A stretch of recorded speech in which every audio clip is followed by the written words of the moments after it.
Selamat pagi, kita kembali bertemu dalam gereja rumah kita. Dan sebelum kita mendengarkan firman Tuhan, mari kita berdoa. Bapa yang baik, bicaralah kepada kami, sampaikan isi hatimu, agar firman-Mu menjadi kekuatan dan sukacita bagi kami. Terima kasih Tuhan Yesus. Amin.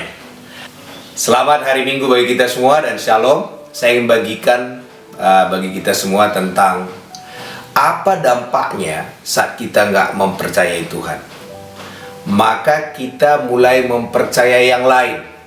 Salah satunya adalah khawatir. Saya ingin definisikan khawatir. Khawatir itu adalah berdoa kepada diri sendiri. Pada saat kita tidak yakin kita bisa melakukannya, itulah kita khawatir. Contohnya begini. Kalau kita percayanya Tuhan menyembuhkan kita, kalau kita percaya, kita tidak khawatir. Yang jadi masalah, kita mulai bertanya, bagaimana kalau Tuhan tak sembuhkan? Maka kita mulai lihat diri kita, kita mulai berpikir negatif. Contoh selanjutnya, kalau kita percaya Tuhan sumber keuangan kita nggak perlu khawatir.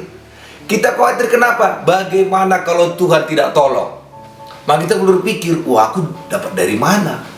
Dan saat itulah kita menjadi Tuhan. Dan kadang-kadang orang lain menjadi Tuhan.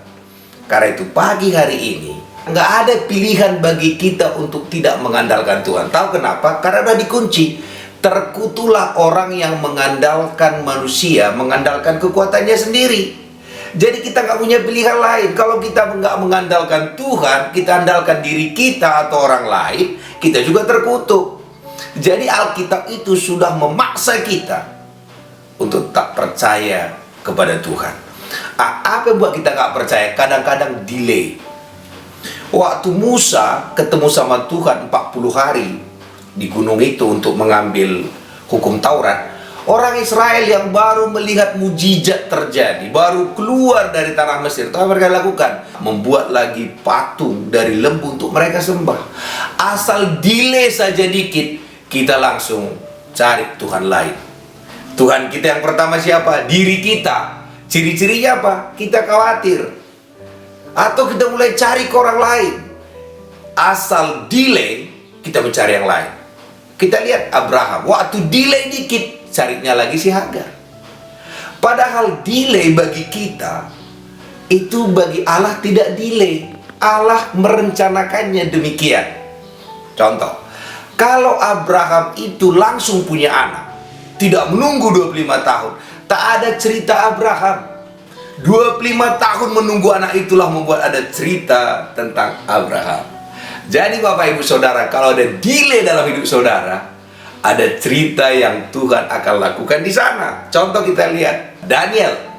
Waktu Daniel dimasukkan ke lubang singa, seakan-akan Tuhan delay. Bisa aja Tuhan hentikan peristiwa itu, tapi Tuhan izinkan terjadi sehingga hari ini terkenal Daniel di lubang singa. Sama kayak Sadrak, Mesak, Abednego. Itu seakan-akan bagi kita di-delay karena Tuhan tak hentikan proses itu. Malahan mereka dilempar ke perapi-apian dan di sana baru Tuhan tolong. Hari ini jangan lagi takut dengan delay. Amin. Delay artinya apa? Ada mujizat yang lebih besar. Kita lihat juga Lazarus. Lazarus sakit.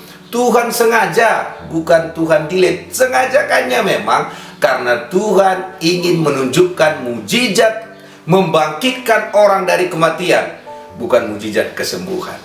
Karena itu, saya ingin simpulkan di sini.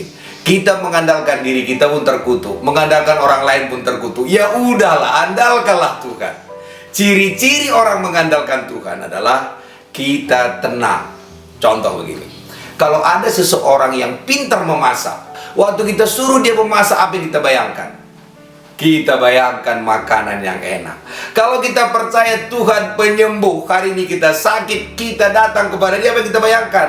Kita bayangkan kesembuhan. Kalau kita percaya Tuhan itu kaya sekali, dan kita percaya kepada apa yang kita bayangkan? Kekayaan yang berlimpah-limpah. Jadi karena tak ada pilihan lain, mari kita percaya kepada Tuhan. Karena delay artinya ada mujizat yang lebih besar.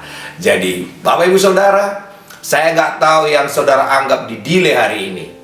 Tapi percayalah, Tuhan tidak delay, Tuhan on time. Bagi Tuhan selalu tepat waktu, tak pernah terlambat. Dan kalau kita anggap itu lama sekali, percayalah, Tuhan berikan kita kekuatan untuk menanggungnya.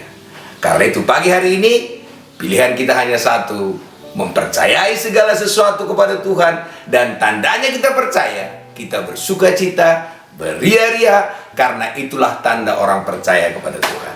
Mari kita berdoa. Bapa yang baik, kami bersyukur, berterima kasih. Walaupun delay, kami tidak takut. Karena Tuhan tidak delay, itulah waktu yang terbaik bagi kami. Mujizat lebih besar terjadi. Dan bagi kami, tak ada pilihan lain. Kalau kami mengandalkan diri kami atau orang lain, kami juga terkutuk. Karena itu mulai pagi ini, hanya Tuhanlah andalan kami. Dan karena Tuhan kami andalkan, kami penuh sukacita, penuh damai sejahtera dalam segala hal. Dan berkati semua jemaatmu dimanapun berada Tuhan. Kalau ada yang sakit, sembuh dalam nama Yesus. Kalau kebutuhan keuangan, Tuhanlah sumber semua kebutuhan kami. Terpuji namamu Tuhan. Amin.